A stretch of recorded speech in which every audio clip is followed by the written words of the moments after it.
So welcome to the first game of the evening. It's a match from the 10th week of the FSL. We're on Frost and spawning to the bottom left hand side in purple. It's our Protoss player. She's finally back to play again. It's Koshkii. And to the top right hand side in teal. Her favorite color it seems because she always chooses teal. It's our Zerg player Sunokasuri.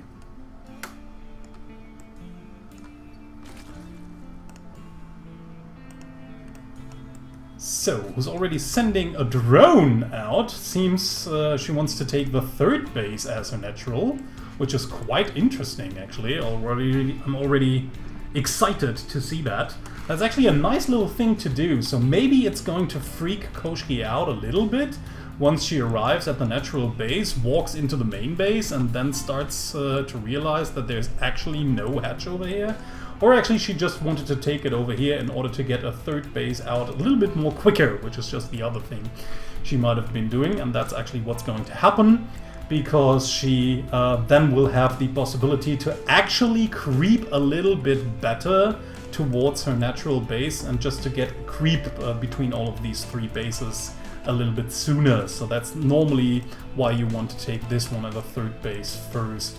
It's actually a little bit easier to defend everything once the Protoss decides to attack a little bit earlier than you would normally like as a Zerg on three bases. So in the meantime, Koshkii is just doing the usual Protoss thing, especially on a map where it only takes about 3 buildings to close off your natural entrance, and then maybe a Zealot over here to just close the last final gap. So we, as a Protoss player, you usually want to have an early Nexus around here. No reason not to take it. The map is just huge, and you can just wall off very easily, so no reason not to. So in the meantime, this hatch is almost done. Third hatch already, actually the second hatch, which is on the third base location, the natural third base location, is already done. And we have the spawning pool incoming. Gas is already being mined and collected, so that sooner we'll have the necessary 100 gas actually pretty early on in order to get Ling speed out. So nicely done by her. Koshkii already going into robotics facility.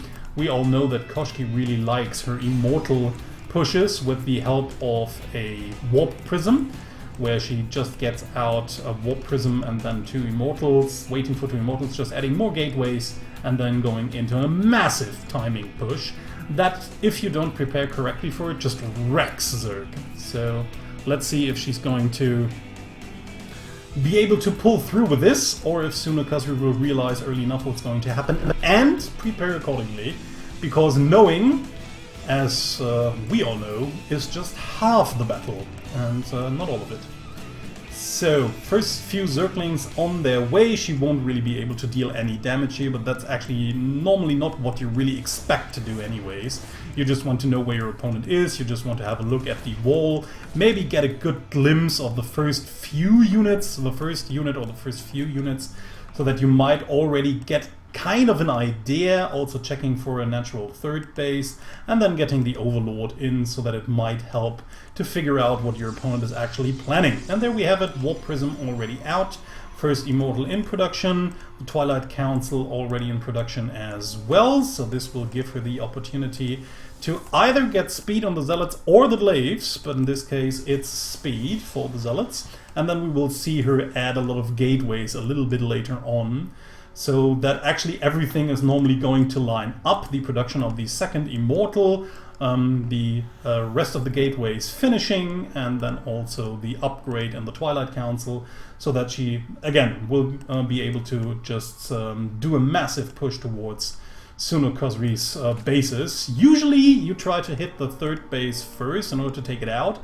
Sometimes Protoss prefer to just walk right into the second base if they are confident enough and think they just have enough units, because then it will be more difficult for a Zerg player to get a good amount of units together to assemble them at one point, because normally everything that just tries to reinforce your army will then try, or everything that actually wants to reinforce the whole army will just have to move right through the opponent's army and will just get cut off.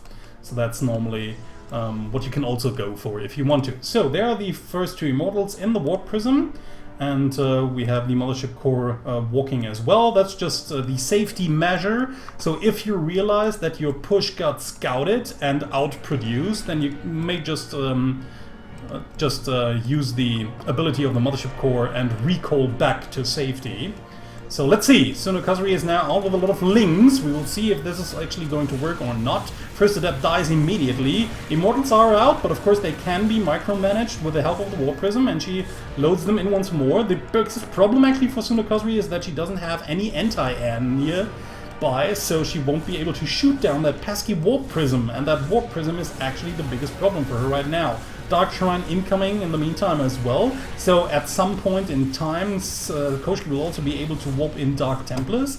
And let's have a look if there are any detection units available at all. Well, we have a lair, so there's a possibility to morph an Overlord into an Overseer. I just don't know whether Sunokasuri is really expecting Koshkii to do that. Okay, 4th base will go down, not even gets cancelled. Ouch, that's really a big blunder here actually for Sunokasuri, just losing these 300 minerals for nothing. And now only walking in with pure lings that just would do quite well against only Stalkers and Immortals. Although, of course, microing with the Warp Prism would also help out a lot. So there's the first Dark Templar in the mix as well. Nothing to get detection, and Sunokasuri has to give up. Koshkii takes the first game. Frozen Temple is the next chosen map. Spawning to the bottom right hand corner in purple is Koshkii, playing for Team Rival. And playing for Horizon Academy in teal, spawning to the top left hand corner, is Sunokasuri, who's obviously going for a hatch first build. Also quite typical on that map. No, she actually isn't. Seems as if she really wants to scout for proxies. Or again, just taking the third first. No. Okay, seems as if she really wants to go to for an early scout. Maybe because she's already seen Koshkii play on that map, going for proxy gateways. But yeah, unfortunately there's no proxy gateway around here. Or she just wants to go for a cheese of her own and really wants to go for a proxy hatch build. That would be quite interesting there. Just having both of these people cheese. Yeah, and there it is. I mean, I've said it again and again. Ladies, if you are Zerg and you face Koshkii on that map, she's pretty likely to put proxy gateways right at that location. She's done it, I think, 2 times already, so better be careful if you face her in the finals, in the playoffs. So, but yeah, there it is. It's a proxy hatchery. Actually, it's not that dangerous where it is right now, as these 4 gateways are over here. So we'll see how this is going to work out, but I actually love that both of them are just cheesing each other. This is just so great again. So let's see. I mean, there's nothing at home for Koshkii to defend. She's probably not even guessing that this is going to happen. I mean, she spotted that there's no second base over here. Didn't actually walk over to the 3rd base in order to see what's going on, but she might expect something cheesy here. So let's see if she's going to spot the hatchery over here. No, she's not, just barely not. So actually a nicely used position. Koshkii actually walling in with pylons only at the moment. So we see what's going to happen. There's also a few drones incoming, so they will be able to just morph themselves into spine crawlers once this hatchery finishes. And we also have a few lings incoming as well, but there are the first few zealots incoming as well. So let's see who's actually going to deal more damage. I mean, zealots just can rip through everything. Okay, very nice move here by Sunokasuri, just trying to take out all the probes, wants to prevent that another pylon goes down.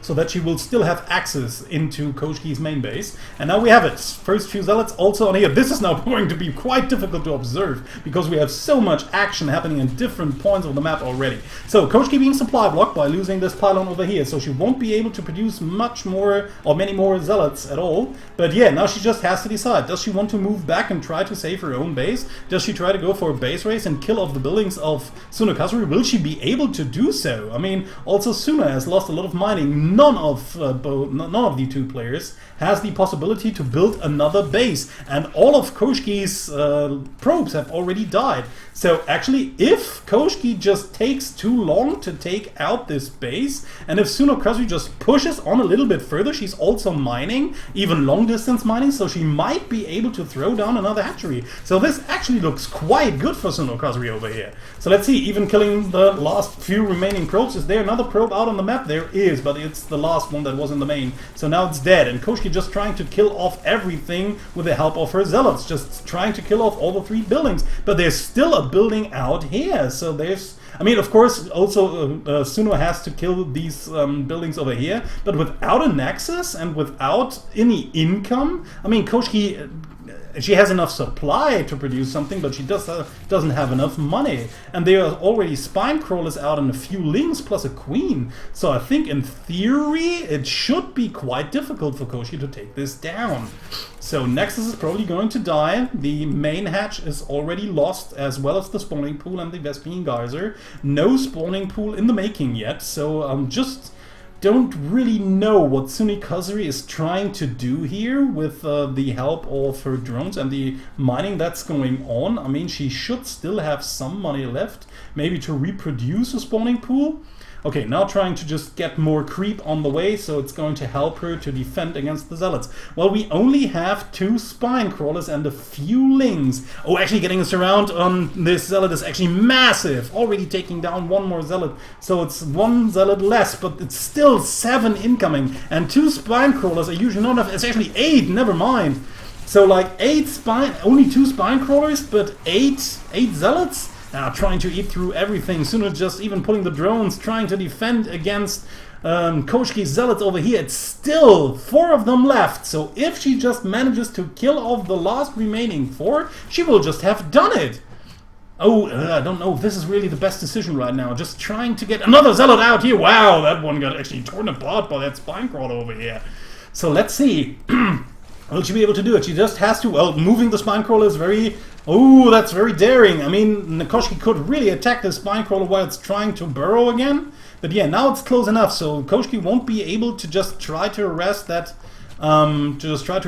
base over here once more. Okay, Koshkii seems to try to take out these drones a little bit more, not really able to do anything with these zealots over here. And like I said, she doesn't have any mining. She has to kill the rest of her units, and actually the winning condition is killing off all the buildings. Oh, just fighting with only drones, you're almost killing it, but not... What? Like, what? What did you do, Suno? No! No, look at these zealots. I mean, yes, of course, they can retreat and then try to gather some shields and everything. But you were also building... You had some minerals. You had a pool in... Oh, no! Well, I'm very sorry, guys, but Koshkii takes the second game because Sunokasuri just didn't see herself winning this game anymore. Galactic Process is the 3rd map of the series. Spawning to the top right-hand side in purple is Koshkii, leading to the O.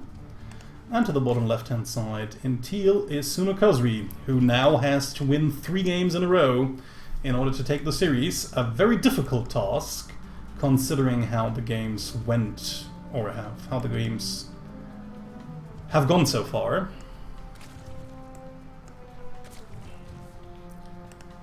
So actually, on this map, Sunokasuri really loves to put up some early aggression, maybe even all-in-like, with an early speedling push, trying to just surprise her opponent, that usually tries to take a base down here, maybe not even walling off here at that entrance correctly. So yeah, normally she just wants to take a quick and easy game. We've seen her times and times again, I think against actually every opponent she's played against, be it Zerg, be it Protoss, be it Terran, it just didn't matter. Whenever Suno had the chance to put some early aggression on her opponent on that map, she usually just went for it. So let's see if she will be able to do this once more. Koshkii nicely blocking this expansion position over here, the position where the hatchery shall be planted. with a probe over here. Now just moves back. Actually, Sunokasuri really losing a lot of time here, but she actually doesn't want the probe to find that spawning pool. But maybe even by denying that spawning pool, or by denying that vision to Koshkii, maybe Koshkii has already realized that something must be up, something can't be right here. And now she actually sees the first few links, so she should know what's going on. So Nexus already under construction. We have the cybernetics core incoming as well. She has a probe in position that can actually block that part if she wants to, but of course she's now chrono boosting of the first zealot in order to defend against these early links, and the others that are maybe following, she can't know yet. So she actually decides to just wall in completely for that time, just to be safe. I think once the zealot comes out, she's going to cancel that pylon over here, and there she goes. So Zealot now in position. Has to be careful here. If you don't really get the right position, maybe links might get through, but in this case they won't. Still, it's enough links, and if Sunokasuri just really microsets really well, she will be able to take out that Zealot without taking too heavy losses, breaking through finally. But of course it just won't be enough. I mean, there's only one link that can actually attack this pylon at once, and the Adept will just be out in a few seconds. Adepts can actually shoot across that wall, so this has been held for now. But of course Suno has just delayed her opponent by quite a bit, since she has already denied the base over here and is now trying to break through with Banelings, which is just her usual follow-up in that position. I mean, she's pretty all in. If she manages to deal enough damage, then this game might equal out, but this is not enough damage yet, so she has to do more than that. So let's see if she will be able to do that. I mean, this is not a lot of Banelings, Kalaris, so we'll see if she will be able to break through. And then, of course, keep on attacking, because it just doesn't help you if you break through, but then you just don't have enough units to do a follow-up attack. The opponent will just seal everything off, and then just get rid of the rest of your units. And that's it. So let's see if she's going to break through. Actually killing off the Adept quite nicely. Oh, just barely getting past the second Adept that has already been produced. And now she's inside the mineral line, but actually good pro pull here by Koshkii. Almost, just easily killing off these two links that were trying to wreak havoc in the mineral line, but they just didn't manage to do so. I mean, if we just have a look, was even one worker killed, only two so far. And I think one was... yeah, the first one was the one in the mineral and in the main base, in her own main base, and the other one was just one probe over here. So only losing one probe to that attack, and now it becomes very problematic for Xuno over here. I mean, yes, she might be able to just take down that pylon over here. Actually, Photon Overcharge not available anymore. So yeah, she will be able to take out that pylon, but she won't be able to take down that Nexus with that few links over here. And she just won't even be able to get through that Adept, and even if she did, there's another pylon in place. So yeah, I mean, this push is over. The best thing that Sunokasuri could do from here on out was just trying to drone up more and use the advantage that her own hatchery was actually a little bit sooner, but of course she has to be careful that her opponent is not just counter-attacking her. So let's see how this is going to work out. I mean, we have the first Immortal in place and a few Adepts, so only a massive push would help out Sunokasuri from here on out. I mean, she's on 30 drones, she's taking her third base, so everything looks quite okay. Denying this Nexus for so long has actually really helped her being on equal footing right now. But yeah, just throwing away these links is not what she really wants to do, so that was just wasteful. Twilight Council incoming. So it seems as if Koshkii just, despite all of the early attacks and the later Nexus she got in that game, she just still wants to go for a typical 2 immo timing push, it seems. Maybe a little bit weaker, but of course her opponent will be weaker as well, having used up so many larvae and so many resources on these early links and banelings attacks. So we'll see whether it's going to work out or not. She will of course have to wait a little more until charge finishes, and also the Warp Prism, and until she has a few more units before she crosses the map. But Suno doesn't really have a lot of information. She has one Overlord hanging here, but it will only see the unit composition once it moves out, and from then on she won't have that much time to still kill it. Actually funny that nothing of Koshkii's army can actually shoot up, so she won't even be able to drive it away. Okay, so now she sees what's moving out, sees the Immortals, can assume even that a Warp Prism is moving out. I think she didn't quite see it, or maybe if she was watching just barely. But yeah, I mean, seeing the immos should just give her all the information. A lot of Lings and also Roaches in production. I think the Roaches don't have speed yet. No, they shouldn't, right? There's no lair whatsoever. We also have some desperate spine crawlers over here, but they won't finish up in time. So she has to buy herself some time. Again, Warp Prism in a great position. No chance for Koshkii to... no chance for Suno, sorry, to just shoot that down. Actually, the Roaches are quite helpful. She has to move her army accordingly, that the Lings are attacking the Immortals, while the rest of my army is just trying to take care of the Zealots. And actually it worked out quite nice, Suno just defending this quite well, and Koshkii just being behind in supply right now by a very large margin. So, let's see if she can make something happen from here on out. Dark Shrine also being produced. I mean, it's the same push as it was in the first game, and actually Koshkii has played that quite often. So Suno, in theory, should know what's going on. Just now getting into lair, this might cause cause her some problems once the first DTs are again warped in, because then she just won't have any detection. And I think there's no Spore Crawlers around. No, none whatsoever. I mean, she might be able to just barely hold on until the first Overseer finishes. I think this push should actually get cleaned up pretty easily. No problem here, I think. I mean, we have Spine Crawlers, we have the Corrosive Biles available, but actually none of them landing. And now the next big Warpin just comes in with only Speed Lots, and unfortunately Suno not really carefully micromanaging her army. They're losing the third game as well, and Koshkii takes the series 3-0.